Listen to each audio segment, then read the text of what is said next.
Tonight on The ReidOut. Leader McCarthy, do you have the votes for Speaker tomorrow?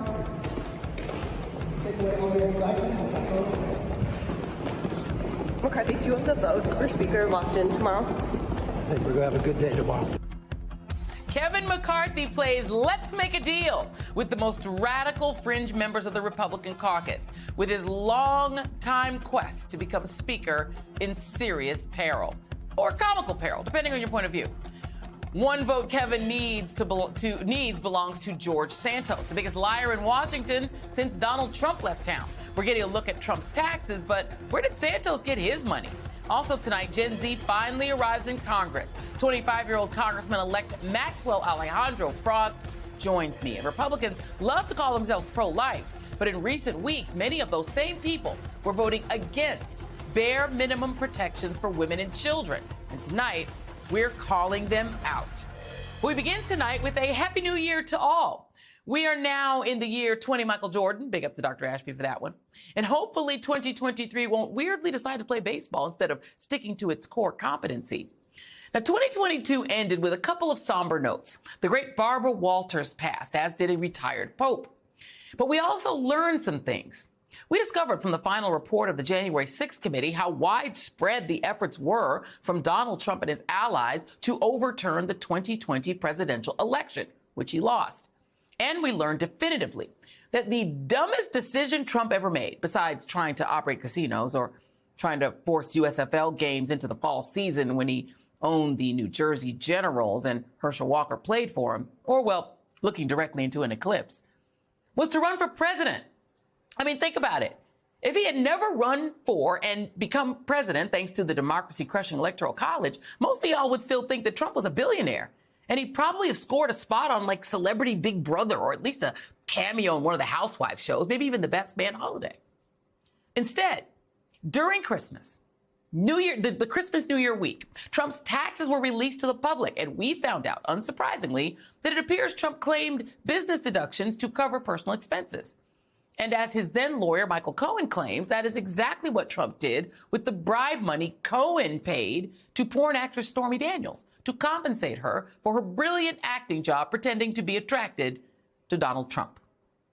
Yes, Trump is a cash-poor multimillionaire who might face indictment and who's holed up in the fascist vacation hub called Florida, alongside Jair Bolsonaro, who fled Brazil after sharing Trump's humiliation of not being reelected, and who was last seen milling around with fellow Brazilian expats in Orlando, probably wondering where all the drag shows went. And, of course, crimey swinger Roger Stone. But there are no history books anywhere to be seen, so their tender minds are safe. Florida Governor DeSantis, who any second now will likely announce for president, is under criminal investigation for trafficking Venezuelan migrants to states where it's legal to read books other than Leviticus. And it turns out the whole operation was also a cool way to funnel cash to one of his aides.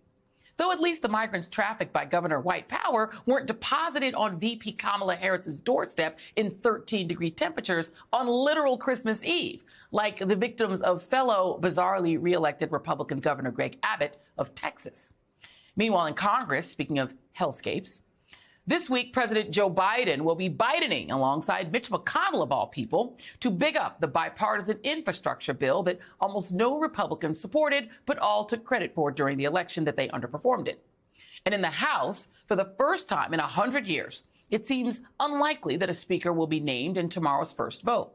That's because Kevin McCarthy appears to be coming up short on the votes among his own caucus, even after conceding to his naysayers and making it easier for them to oust him if they don't like the job that he does.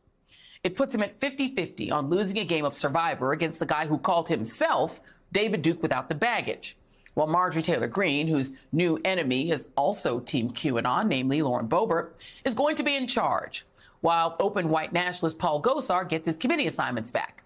In short, everything is fine.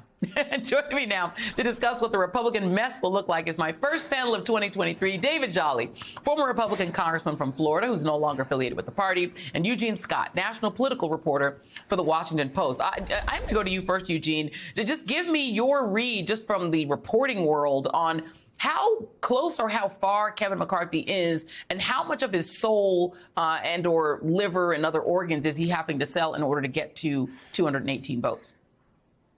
Well, so far, it looks like there are 5 votes that have been vocal in terms of not going to back McCarthy tomorrow. But the number has also been said to be as big as maybe 14. And so we don't completely know. What we do know is that as of right now, he does not appear to have the votes. And that, as you can imagine, is of great concern to him because this is supposed to be settled in 24 hours. But that's not what things are looking like they'll be right now.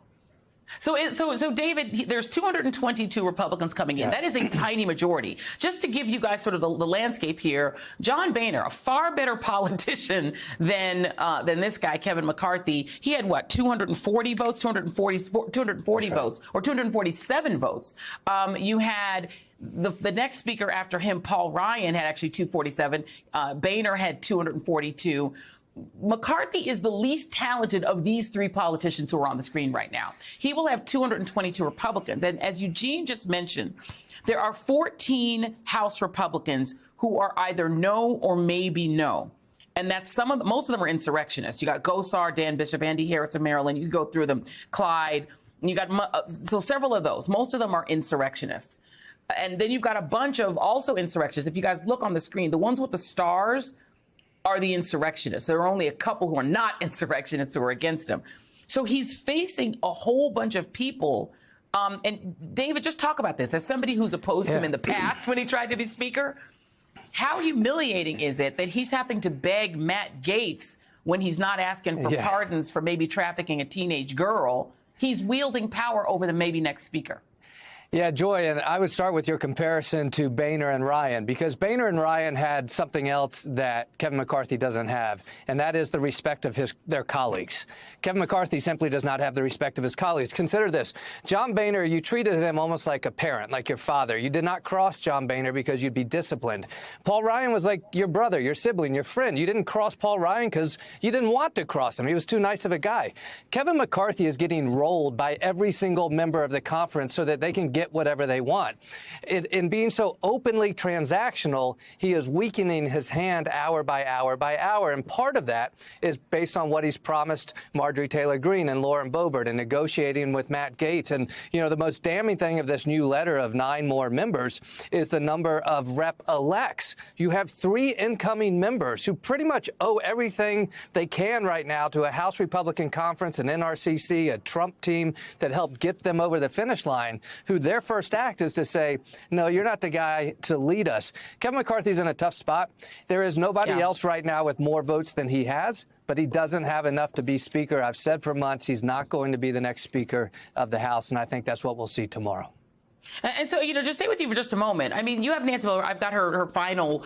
She wrote her Dear Colleague letter. She's got tremendous respect. She'll be a sort of senior emeritus backbench, but not a backbencher at all. She'll be not speaker, but she still has tremendous respect. And I think I wouldn't be wrong in saying Republicans respect her, too. They may not like her, but everyone respects her. And so you're right. She could lead even a narrow majority. When she came in, I think her final majority was super narrow, but you didn't cross her, right? People respected her. So now you've got Kevin McCarthy, who, to your point, he's at the level of indignity that he's negotiating with people like Lauren Boebert, who won by like 4 votes in Colorado, and people like Marjorie Greene, who's a Looney Tune.